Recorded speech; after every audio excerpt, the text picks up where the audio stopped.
early first couple of years, I mean, from the kickoff to end of 06, early 07, I mean, it was kind of the Wild West ROE wise, Yeah. and, but it had to be because the insurgents or insurgent presence there was such that it really dictated a response that had to be on par with what you were getting, and they were fucking nasty, Yeah. There's no two ways about it. Was there an operation that stands out as being kind of the hairiest, the one that you guys got the closest calls, or where it was the toughest to get through? I mean, nothing like one specific moment. There were, like that battle for Sophia was pretty wild. They started that off. We had went there on a kind of like a reconnaissance of that area. They wanted to set up an Iraqi police station in that town. So we went there. I think the whole platoon went. May have even been more. And we were going to go do like a site survey and find a good location for this and just check out the town, check out kind of, main ways in, main ways out, this kind of stuff, and see where the best place would be. And we had some leadership with us, and we were going to go do this. And we went, and when we drove in there, the whole town like stopped, and everybody was looking like, who the heck are you guys? And, we were cocky. We were kind of idiots. We were running around saying like, hey, where's Zarqawi? Where's this guy? Where's that guy? But no one had been into that town. There was no presence in there since the initial invasion, and they pushed up to Baghdad, and it just became like a hornet's nest, and we didn't know.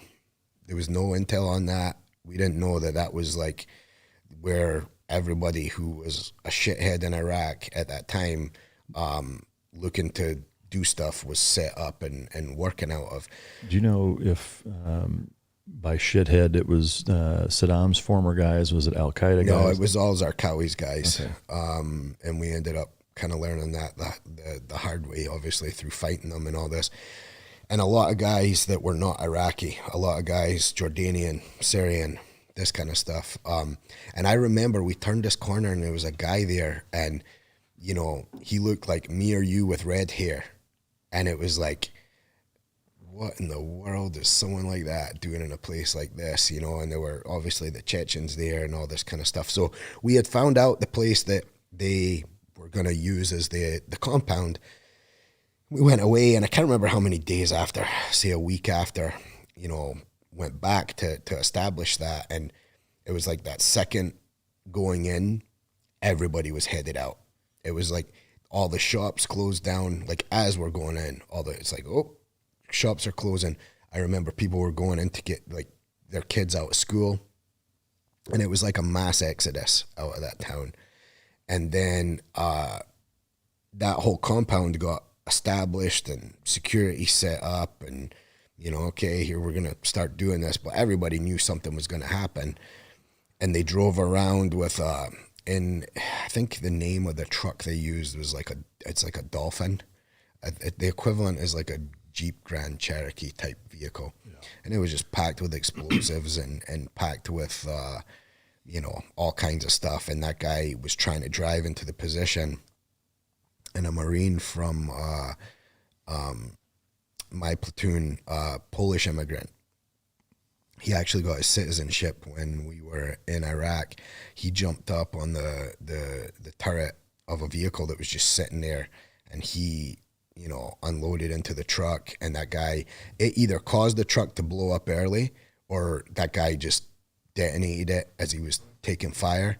And I mean, it knocked out like half of that block. I think I still have pictures of that. And we were finding pieces of that guy everywhere. The EOD guys were like feeding pieces of that guy to dogs. Jesus. Like it just was, the street dogs. And then that kicked off like, a massive fight for that. I think it was like 5 or 6 days fighting in that town to like secure that place. And then we kept that as a fob there, and people, we had Marines manning that place for the whole rest of the time. And but yeah, that was just a wild, nasty place. And there was so much at that time that kind of, I don't want to say it was the beginning of the insurgency, because people out there probably know the timelines of all that more than me. But that was at the time when it was like the beginning of these insurgents really organizing themselves and putting their tactics together with the IEDs and the V-beds and their ambush tactics and kind of how they were going to fight with us. That was kind of like the beginning of it. So much of it was unknown, where like if you were to go there 2 years later or something, okay, well, you go in there and on your workup, you understand all of those enemy tactics, because there's so many after action reports and so much data on what they are, who they are, and how they operate, where we just didn't have that at that time. You know, it was like that end of the conventional stuff, which went by pretty easily. You were there, you know, I mean, it was fantastic how well that went and how orchestrated that was. And it was very uncharacteristic, or I guess it was very different than when the insurgency set themselves up. I don't think Saddam's guys fought like these guys fought. No, they didn't. And they definitely didn't have the organization. I mean, you know, what was so good about those insurgents was how they could ingrain themselves in the communities. Yeah. And you know, 10 guys would go in there, and I remember we'd be in meetings or we'd be with our, you know, leadership, and they'd be saying to them, well, how many guys are there like in this village? And they'd be like, oh, there's 10 guys. And they go, okay, well, how many military age men do you guys have? And they'd be like, oh, 2,000. Yeah. Okay, then there's 2,000 of you. There's 10 of them. Go kill them. And they're like, no, we can't do that. Why? Right? Like, why not? Oh, they'll kill us. And then you go, well, how many are there? There's 10. How many are you? 2. And you just go around in circles. Yeah. You like, I mean, if you had 2,000 SEALs or 2,000 Marines and there was 10 shitheads. Yeah, and whatever. Maybe they're the best shitheads ever that have ever shitheaded, right? Like maybe they're fantastic. They wouldn't make it to lunch. They wouldn't make it to breakfast. Yeah. You know, but they just didn't have that mentality, and they allowed these guys to come in almost like in a mafia style.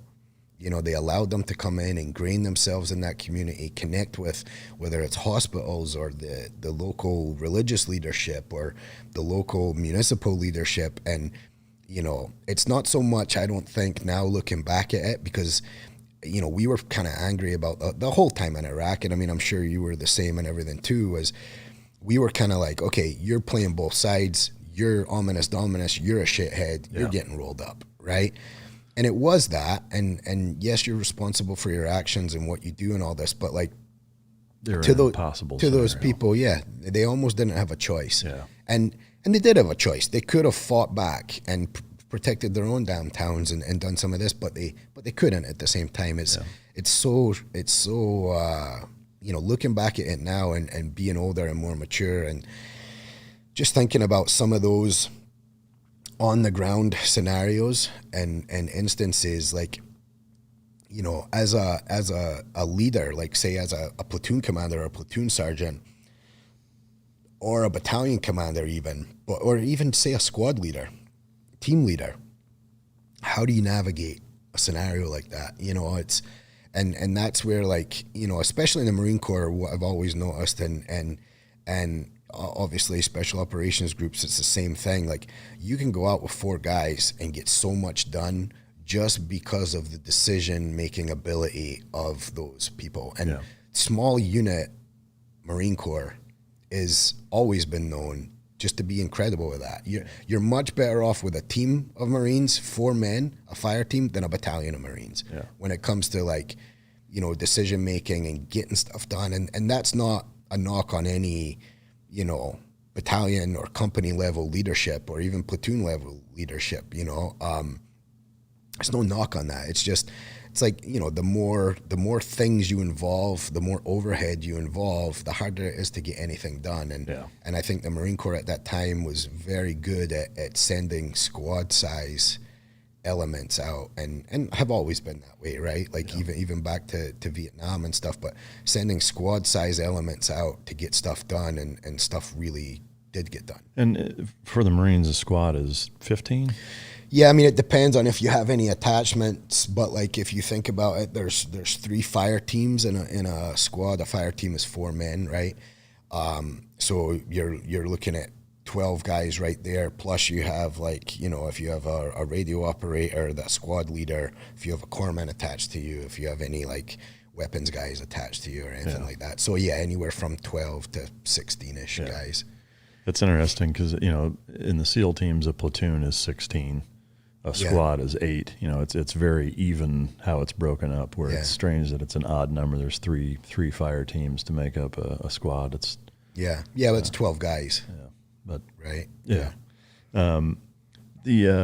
From a parallel standpoint, hearing you talk about, you know, the position that you know, the locals found themselves in, I mean, it sounds very reminiscent and paralleled to the Viet Cong and Vietnam scenario, where it was, you know, people that during the day were, you know, selling you food and giving you haircuts and delivering shit, you know, supplies to the base, and then at night they were fighting you, you know, and playing both sides, but also putting a lot of villagers in impossible positions where it was like you're fighting either way. Like, not fighting isn't an option, or you're just going to get steamrolled.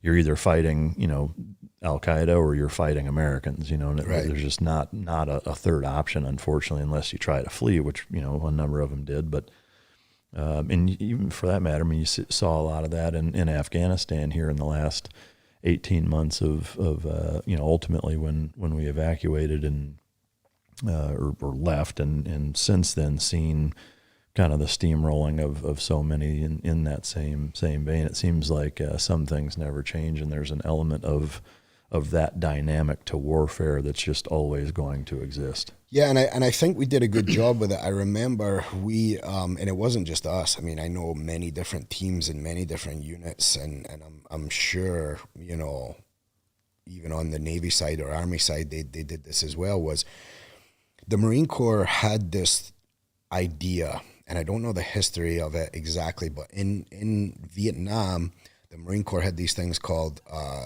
CAP platoons. And what they did was, it was small units that went out, lived among the population, almost kind of like a Green Beret type mission. But it was just to embed yourself within that community, within that population as a small unit, and kind of show them that, like, we're here to protect you. Just make sure you're doing what you should be doing to protect yourself and your country and your, you know. And so people don't, the idea was it would kind of take away that I'm in this impossible position because no one else is here. Yeah. And obviously it helps with intelligence gathering. It helps with, you know, being connected to a community like that as a small group can build trust and all this. And that was the intent of it. And it was very successful in Vietnam. Someone, maybe it was foresight, had this idea of doing the same thing in Iraq. And we were tasked with that mission. And it was, so we studied that a lot. We trained that a lot. You know, we did the whole Stu Seagal thing in San Diego with the role players and in the community. And you know, I thought it was, number one, I thought it was a really good mission. It made sense, right, to do this. And I think for us, it worked. And it worked in as much as, okay, we did have these cool connections and these people that did work with us and did help us, but it also worked because it allowed us to see where the shitheads were. Mm-hmm. It exposed a lot of that stuff that gets done behind closed doors that we can't recognize. We're in another culture, right? So it did kind of, not made the enemy reveal themselves, but it showed us what was actually going on from the enemy side, and it was pretty actionable. Yeah. You know? Did you guys lose any of your own guys? No, we had a lot of wounded, a lot of heavily wounded guys, but we didn't actually lose anyone. The battalion lost, I think it was 16 guys. Did you get injured at all? No. Yeah. No, I mean, so not in like I don't have a cool, I got shot kind of story, but we were, I can't remember how far the movement was. Let's say it was 100 miles on foot. No, 10 miles or so. And we kind of had, you know, heavy packs. We were patrolling down to this area. And I remember within like the first half hour, a guy, big saw gunner, had twisted his ankle and went down. And so it was like, of course, big, strong guy, he's carrying the most stuff. It's like, okay, now we need to spread load his gear because he's all jacked up. So then we're all carrying the gear, and it was at night, and it just was like difficult movement. You know, I remember we walked through this like oil refinery thing, and it was very weird. It was like, we're going through canals, we're going through fields, we're going on Hardball Road, and now we're in this like oil field, and it was like just the driest, kind of slimiest ground. So it's like all this different terrain. And something happened, and I fell and twisted up my knee and like jacked up my knee really bad. And you know, I still have issues with that knee. I still remember. And I remember we got through all that, and I got back, and I just went down to the to see medical on that fob.